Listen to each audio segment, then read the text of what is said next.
আমি কলেজের দিকে যাচ্ছি, এটার ইংরেজি কি হবে? I am going to college নাকি I am going towards college? এখানে টু কলেজ নাকি টুয়ার্ডস কলেজ, কোনটা সঠিক? এখানে মূলত দুইটা কথাই সঠিক। তাহলে আমরা কখন টু ব্যবহার করবো আর কখন টুয়ার্ডস ব্যবহার করব? যখন আমরা একটা নির্দিষ্ট গন্তব্যে যাব, মানে নির্দিষ্ট একটা লক্ষ্যে যাব আর কি, ডেস্টিনেশনে যাবে, তখন আমরা ব্যবহার করব টু। যেমন সে যদি বলে যে আমি হসপিটালে যাচ্ছি, তাহলে কি হবে?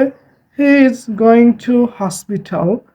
কিন্তু সে যদি বলে যে আমি মানে কলেজের দিকে যাচ্ছি বা হসপিটালের দিকে যাচ্ছি, কিন্তু এটা তার স্পেসিফিক ডেস্টিনেশন না, মানে সেই মুহূর্তে ওই পথে আছে, ওই দিকে যাইতে আছে, তবে সে যদি বলে যে I am going two arts college, মানে আমি কলেজ দিকে যাচ্ছি, তার মানে এখানে বোঝাবে যে সে কলেজেই যাচ্ছে না, সে কলেজের দিকে যাচ্ছে। আর কলেজের দিকে গিয়ে সে অন্য রাস্তায় বা অন্য লোকেশন বা অন্য ডেস্টিনেশনে যাবে, মানে অন্য কোথাও যাবে। তবে এখন সে তার যে মুভমেন্ট, মানে তার যে গতিপথ, সেটা এখন কলেজের দিকে আর কি, মানে সে এখন ওদিকে যাবে, তারপর এখান দিয়ে অন্য কোথাও যাবে। তাহলে যখন সুনির্দিষ্ট কোনো ডেস্টিনেশন থাকবে তখন আমরা ব্যবহার করব টু। আর যখন আমরা ওইদিকে যাচ্ছি তবে ওইটা আমাদের গন্তব্য না, ওইটা আমাদের লক্ষ্য না, তখন আমরা ব্যবহার করব টুয়ার্ডস। ওকে।